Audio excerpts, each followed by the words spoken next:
On va maintenant passer à la deuxième partie de ce chapitre intitulé les peroxysomes.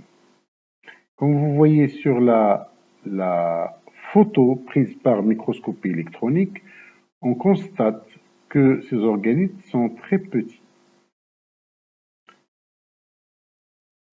Mais ils ont un rôle très important dans la protection de la cellule. Je vais d'abord vous parler de la structure des peroxysomes et on va comparer les peroxysomes et les lysosomes puisqu'ils ont presque, je dis bien presque la même fonction. On va les faire un petit résumé et on va parler de composition chimique et le rôle de ces organismes qui est très important pour la cellule.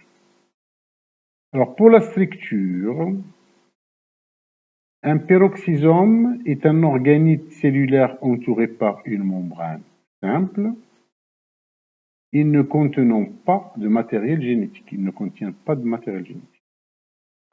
Ce sont des organismes sphériques, comme vous voyez sur la petite photo, de 1,01 à 0,2 micromètres. Ils sont présents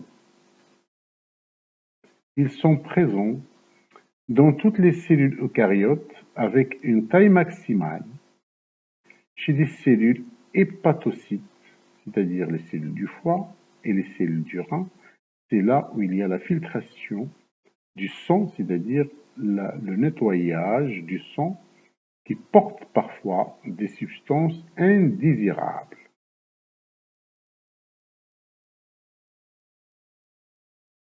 Alors, pour la composition chimique, ce sont des sacs membraneux qui contiennent des enzymes puissantes. Alors, dans la partie, disons, la partie matrice de ces organismes, ils portent deux groupes que vous devez retenir d'enzymes qui sont très puissantes. Le premier groupe s'appelle les oxydases, qui vont faire une réaction d'oxydation. Et deuxièmement, les catalases, qui vont faire une réaction ils vont catalyser, bien sûr, les substrats.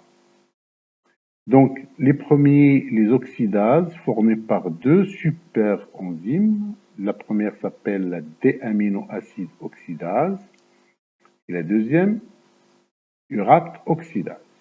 Donc, vous avez deux groupes. Je rappelle les oxydases et les catalases. Alors, la comparaison entre les deux organismes qui ont presque la même fonction, ils ont des tailles d'abord qui sont différentes, qui varient de 0,2 à 0,5 pour les lysosomes et de 0,1 à 0,2 pour les peroxysomes.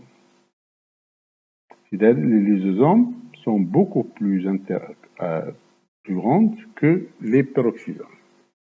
Mais dans la fonction, c'est le nettoyage et la protection de la cellule contre les substances indésirables, c'est-à-dire les substances toxiques pour la cellule. Les premiers travaillent toujours, il y a des enzymes qui travaillent dans un pH acide, inférieur à 5. Il y a plusieurs groupes, les protéases, les phosphatases, les lipases, etc., que nous avons vu sur la première partie.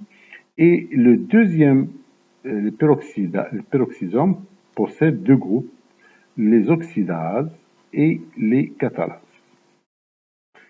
Pour le rôle et les fonctions du peroxysome, la fonction la plus importante est la détoxification de l'alcool ou d'autres substances qui sont néfastes, dangereuses pour la cellule, et la protection de la cellule contre des radicaux libres, qui sont des substances chimiques très réactives, comme le H, le OH, qui peuvent provoquer une toxicité pour la cellule.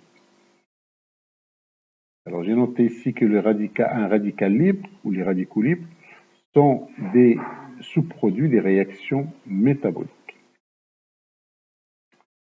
Alors, d'abord, pour parler du rôle de peroxysome, les enzymes qui se trouvent dans la matrice de peroxysome assurent une la destruction d'un produit H2O2 qu'on appelle le peroxyde d'hydrogène, appelé communément l'eau oxygénée, et sa transformation en molécules d'eau, H2O, selon deux mécanismes. D'abord, les enzymes oxydases, c'est-à-dire la déaminoacide oxydase, et l'urate oxydase enlèvent des atomes d'hydrogène libres. C'est une réaction qu'on appelle réaction d'oxydation à des substrats organiques spécifiques, nommés ici par le R, un radical. Ces substrats liés à des atomes d'hydrogène sont potentiellement toxiques pour la cellule.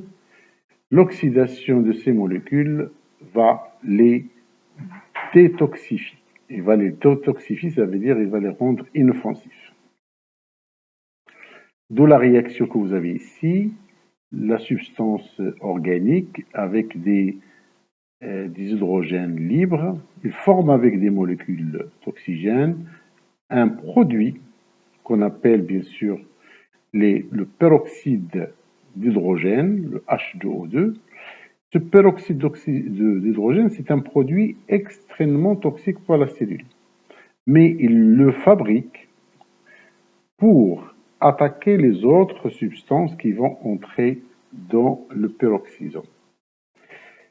Alors, après, la catalase utilise ce produit-là, le H2O2, c'est-à-dire le peroxyde d'hydrogène, engendré par d'autres enzymes pour oxyder une variété d'autres substances toxiques, nommées ici le R', comme des phénols, comme des acides méthanoïques ou comme de l'alcool. On parle de réaction ici de peroxydation. Donc vous avez la première oxydation, maintenant la deuxième c'est la réaction de peroxydation. Ce type de réaction est très important dans des organes comme le foie, comme on l'a dit tout à l'heure, et les cellules rénales, qui vont jouer le rôle de détoxification, bien sûr, de certaines substances des toxines qui passent par le sang. Alors ici, donc, le H2O2, avec un radical F', va former, bien sûr, deux molécules d'eau et vont catalyser ce substrat. Alors, maintenant, s'il existe un excès, l'excès de cette molécule, le H2O2, c'est-à-dire l'eau oxygénée, va provoquer une intoxication pour la cellule. Donc, le peroxysome va se débarrasser, grâce à la catalase, de l'excès de H2O2 en le transformant en deux molécules d'eau et une molécule d'oxygène. Cette réaction, on l'appelle une réaction de sauvegarde.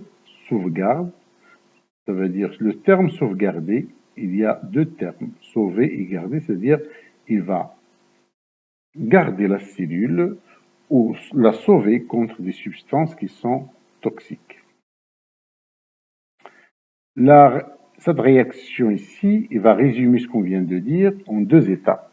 Donc nous avons la première réaction d'oxydation, la deuxième, une réaction de peroxydation, d'où le nom bien sûr de peroxysome. Alors lorsque vous avez une molécule organique avec un hydrogène libre, il va être oxydé, cet hydrogène sera oxydé avec une molécule d'eau, on produit H2O2. Cette molécule qui est très toxique, que je viens de dire pour la cellule, va être elle-même catalysée grâce aux catalases